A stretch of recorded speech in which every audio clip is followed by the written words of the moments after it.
নমস্কার বন্ধুরা, আপনারা দেখছেন ভারতের অ্যাশন। আপনাদের সঙ্গে রয়েছি আমি অমিত। বন্ধুরা দেখুন, পৃথিবীর যেখানে যাই হোক না কেন, এই সমস্ত মুসলিমদের ঘটনার দায়িত্ব নিয়ে রাখে বাংলাদেশ এবং পাকিস্তানের যে সমস্ত মুসলমান রয়েছে তারা। মানে আমি বলতে চাইছি, পৃথিবীতে এত মুসলিম কান্ট্রি রয়েছে, অথচ কোথায় কি হলো সেই নিয়ে চর্চা করতে এরা সবচাইতে পটু বা পারদর্শী বলা যেতে পারে।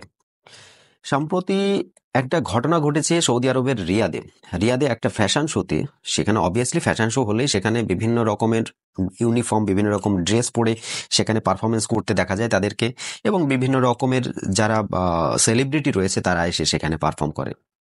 তো সেই পারফরমেন্স নিয়ে এখন শুরু হয়েছে একটা সোশ্যাল মিডিয়াতে তোলপাড়। তো এই পারফরমেন্সগুলো নর্মালি কি হয়, আমরা ফরেনে বা আমাদের ইন্ডিয়াতেও বিভিন্ন জায়গায় এই ধরনের পারফরমেন্স দেখা যায়। যাদের ভালো লাগবে না তারা দেখবে না, কিন্তু যাদের ভালো লাগবে, এসব কালচার তো দরকার। যারা চাই যে মডার্ন বা এই ওয়েস্টার্ন কান্ট্রির সঙ্গে যাদের লিঙ্ক রয়েছে, এখন সৌদি আরব তো শুধুমাত্র সৌদি আরবের যে সমস্ত জনগণ রয়েছে তারা তো নয়, ওখানে আরো বিভিন্ন রকমের ইনভেস্টর যায়, বিভিন্ন রকমের ব্যবসায়ীরা যায়, বিভিন্ন দেশ থেকে বিভিন্ন রকমের বড় বড় সেলিব্রিটিরাও গিয়ে ওখানে থাকে। তো অবভিয়াসলি তাদেরকেও এন্টারটেইন করার জন্য বিভিন্ন রকমের কালচার নিয়েই তাদেরকে চলতে হবে। এমনটা নাই শুধুমাত্র বোরকা পরে সবাই যদি থাকে তাহলে সৌদি আরব সেই সৌদি আরবের মতোই থাকবে, আগে যেমন উট চড়িয়ে বেড়াতো সেই রকমই থাকবে। তো এখন পরিবর্তন হতে হবে। যুগের সঙ্গে সঙ্গে যদি পরিবর্তন না হতে পারে তাহলে পাকিস্তানের মতো আস্তে আস্তে ডাউনফলে যাবে, আফগানিস্তানের মতো আস্তে আস্তে ডাউনফলে যাবে, এরা উন্নতি কোনোদিন করতে পারবে না। তো প্রবলেমটা হয়েছে এখানেই। সৌদি আরবে যে ঘটনাটা ঘটেছে সেটা নিয়ে বাংলাদেশের এখন তেলে বেগুনে জ্বলে উঠেছে। কারণটা কি বলুন তো, শুধু বাংলাদেশে না, পাকিস্তানেও এই ধরনের কথাবার্তা চলছে। আমার যা মনে হয়, সারা বিশ্বে এতগুলি মুসলিম দেশ রয়েছে, তার মধ্যে শুধুমাত্র এই বাংলাদেশ আর পাকিস্তানের দায়িত্ব রয়েছে যে এরা হচ্ছে সেই ধর্মীয় পুলিশ বলে না, সৌদি আরবে আছে একটা ধর্মীয় পুলিশ বলে একটা কথা আছে, যারা ধর্মের কোথায় কিভাবে আচরণ করতে হবে, কি করতে হবে, কোন কালচার কোন জায়গায় চালাতে হবে, সেটা নিয়ে একটা তাদের বেশ বড় সড়ো মাথা ব্যথা আছে। তারা সবাই দেখে বেড়ায় চারিদিকে। তো এরা হচ্ছে সেই সারা বিশ্বের ধর্মীয় পুলিশ। কোন দেশে কোন ধর্ম কিভাবে পালন করতে হবে সেগুলোর দায়িত্ব এরাই নিয়ে রেখেছে। মানে সবকিছুই আপনাদেরকে একটু দেখাবো, দেখুন ভিডিওটি দেখুন, তারপর অনেক আলোচনা আপনাদের সঙ্গে করব। দেখুন ভিডিও দেখার পরে যদি আপনাদের ভালো লেগে থাকে অবশ্যই ভিডিওটি লাইক দেবেন, কমেন্ট করবেন। এই ধরনের ঘটনা শুধুমাত্র বাংলাদেশিদের এত তেলবেগুনে জ্বলে ওঠার কোনো মানে আছে কি আদেও, নাকি ওরা শুধু ওভার অ্যাক্টিং করে? যারা খেতে পায় না, খাওয়ার জন্য সেই সৌদি আরবই তাদের একমাত্র ভরসা, তারা আবার এই ধরনের কথাবার্তা সেই দেশে সম্বন্ধেই করে, অথচ ওই দেশে গিয়ে তারা চুরি ডাকাতি সমস্ত কিছু করে বেড়াচ্ছে। ওগুলো ওদের ধর্মের পক্ষে ওগুলো হারাম নয়, ওগুলো ওদের ধর্মের পক্ষে ঠিক আছে, অথচ এইগুলো নিয়ে প্রবলেম তাদের। তো চলুন ভিডিওটি আগে আপনাদের দেখাই, তারপর আমরা আরো আলোচনা এই ভিডিও নিয়ে করব। পবিত্র কাবার আদলে তৈরি হয়েছে স্টেজ, আর সেই স্টেজে নাচ গান করছেন জনপ্রিয় শিল্পী জেনিফার লোপেজ ও সেলিন ডিয়ন। এমন কিছু ছবি ও ভিডিও ছড়িয়ে পড়েছে সামাজিক যোগাযোগ মাধ্যমে। সম্প্রতি সৌদি আরবের রাজধানী রিয়াদে একটি ফ্যাশন শোতে দেখা গেছে এমন দৃশ্য, আর এরপর থেকেই বিশ্বজুড়ে শুরু হয়েছে সমালোচনার ঝড়। 13 নভেম্বর রিয়াদে লেবাননের তারকা ফ্যাশন ডিজাইনার এলিসাবের ক্যারিয়ারে 45 বছর পূর্তি উপলক্ষে আয়োজন করা হয় এক বিশেষ অনুষ্ঠানটিতে ফ্যাশন শোয়ের পাশাপাশি ছিল নাচ গানের আয়োজন। আর সেই আয়োজনেই খোলামেলা পোশাকে নাচ ও গান পরিবেশন করতে দেখা গেছে জেনিফার লোপেজ ও সেলিন ডিয়নকে। আর এরপর থেকে বিশ্বজুড়ে নেটিজেনদের মধ্যে শুরু হয়েছে তুমুল সমালোচনার ঝড়। অনেকেই বলছেন, হজ ও ওমরার দেশ সৌদি আরব দিন দিন পরিণত হচ্ছে পাপের স্বর্গরাজ্যে। যে দেশকে ইসলামের রাজধানী বলা হয়, যে দেশে জন্ম নিয়েছেন মানবতার মুক্তির দূত হযরত মুহাম্মদ সাল্লাল্লাহু আলাইহি ওয়াসাল্লাম, সে দেশে কি হচ্ছে এসব? এই ঘটনা ছাড়া সাম্প্রতিক সময় এমনই আরো বেশ কিছু ঘটনা ঘটতে দেখা গেছে এই দেশটিতে।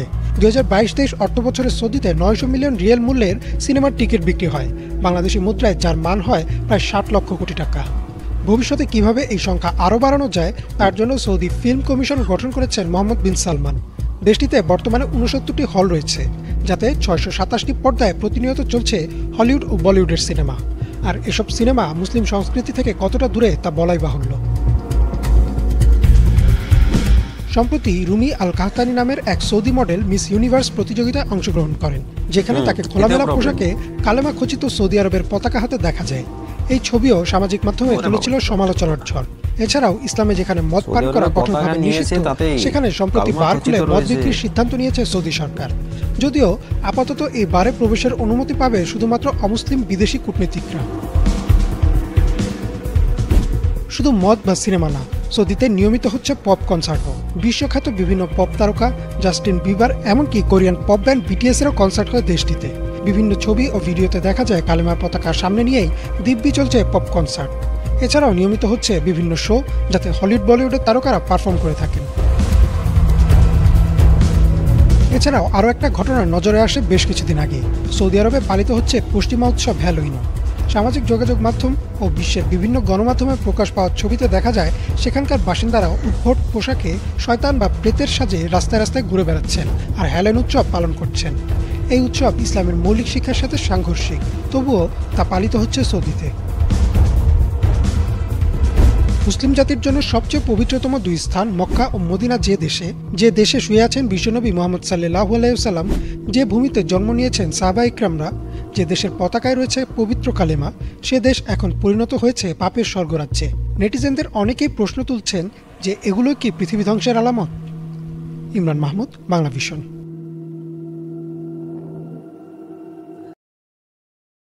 তো শুনলেন বন্ধুরা, বলেছি না, পৃথিবীর কোন দেশে কোন অনুষ্ঠান পালন করা হবে, কোন ধর্মীয় অনুষ্ঠান পালন করলে সেই দেশের পক্ষে ভালো, তার দায় দায়িত্ব দেওয়া হোক বাংলাদেশকে এবং পাকিস্তানকে।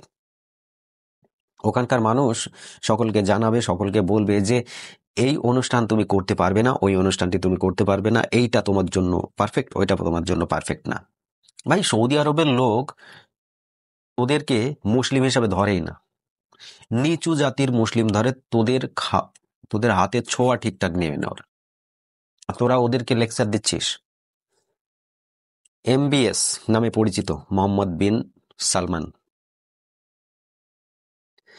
এই ব্যক্তি নিজে ল নিয়ে গ্রাজুয়েশন কমপ্লিট করেছে। সে তো অবভিয়াসলি একজন শিক্ষিত, মানে মূর্খ অ্যাটলিস্ট না। ফরেন কান্ট্রির কালচার বিশালভাবে আপ্লুত করেছে তাকে। সে বিরাটভাবে সেটার প্রভাবিত। এবং 2017 সালে যখন প্রথম সে এখানকার ক্রাউন প্রিন্স হয়ে আসেন, তখন তিনি কি করেন?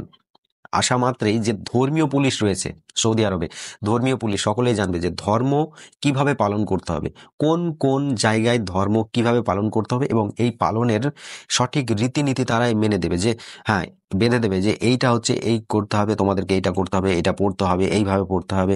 তাদের এই হচ্ছে দেখার দায়িত্ব থাকে সৌদি আরবে। এরকম একটা মানে ওখানকার রুলস রয়েছে, আইন রয়েছে, তাদেরকে বলা হয় ধর্মীয় পুলিশ। এই ধর্মীয় পুলিশদের সবচাইতে ক্ষমতা এই ক্রাউন প্রিন্স হওয়ার পরে এসে কমিয়ে দিয়েছে।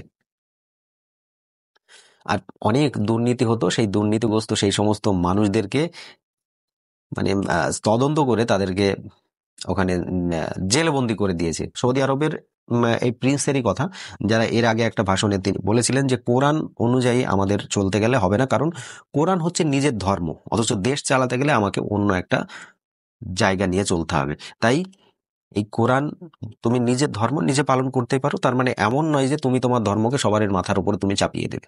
তাই ওখানে এই ধরনের ছাড় দেওয়া হয়েছে।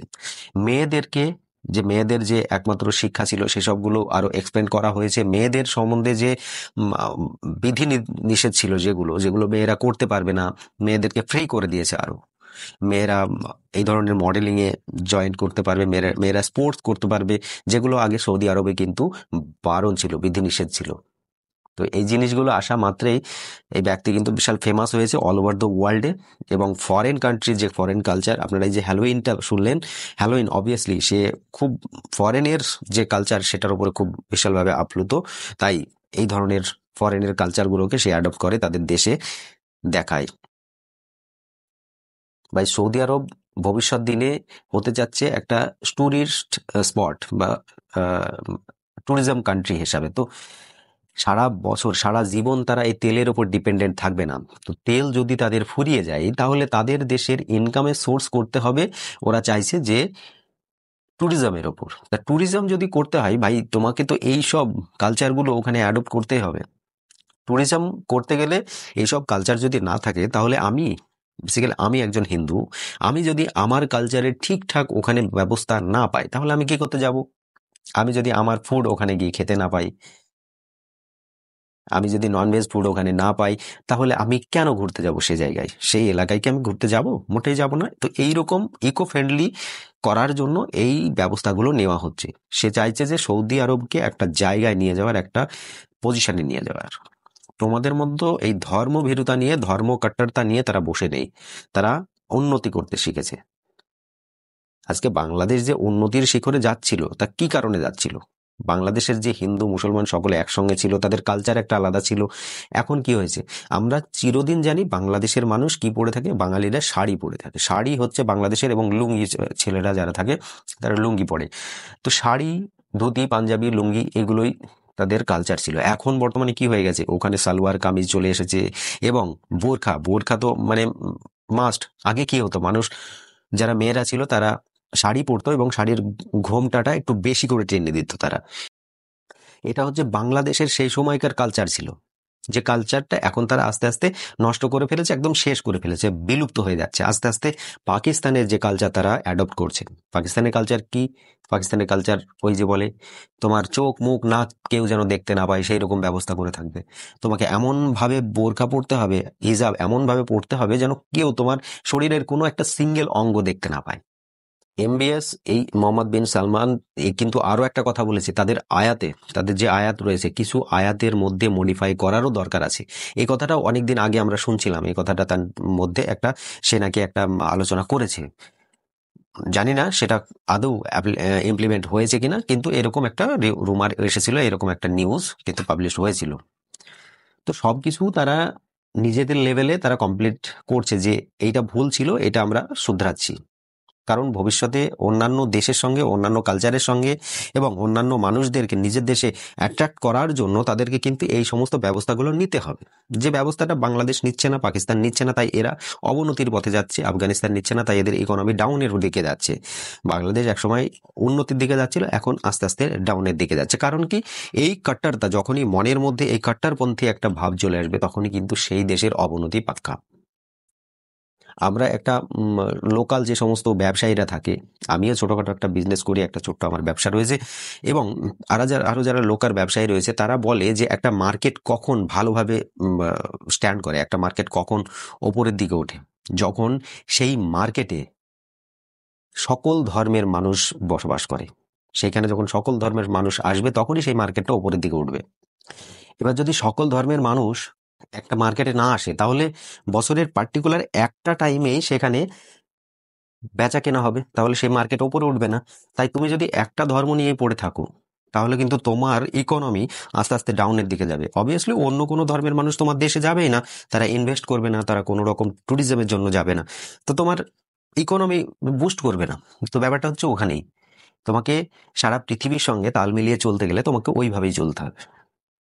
যে কারণে মোহাম্মদ বিন সালমান যে কাজটা করছে, সেটা আমাদের তরফ থেকে বা সারা বিশ্বের তরফ থেকে সেটা কিন্তু একটা সঠিক কাজ, এবং তার জন্যই আজকে সৌদি আরব কিন্তু আস্তে আস্তে উন্নতির দিকে যাচ্ছে, অবনতির দিকে যাচ্ছে না। পাকিস্তান বা বাংলাদেশের মতো এইরকম মাইন্ডসেট থাকলে, আতঙ্কবাদী বা এইরকম সন্ত্রাসবাদী মাইন্ডসেট থাকলে, মৌলবাদী মাইন্ডসেট থাকলে, আজকে তারা কিন্তু ধ্বংস হয়ে যেত।